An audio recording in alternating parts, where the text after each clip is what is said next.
لو لقيتي الصفة دي في الراجل اللي قدامك اجري بسرعة. ايه هي الصفة اللي لو اكتشفتيها في حبيبك اوعي تكملي معاه؟ صفة البخل. البخل أسوأ صفة ممكن تلاقيها في الراجل، لأن البخل ما بيكونش بس بخل مادي، لا، البخل بيكون كمان بخل في الكلمة الحلوة، في الطبطبة، بخل في المشاعر، مش بخل فلوس وبس.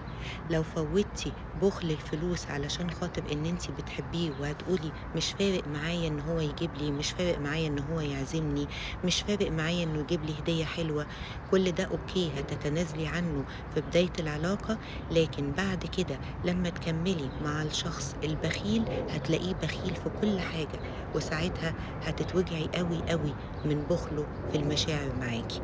خدي بالك واجري بسرعة قبل ما العلاقة تتطور مع الراجل البخيل.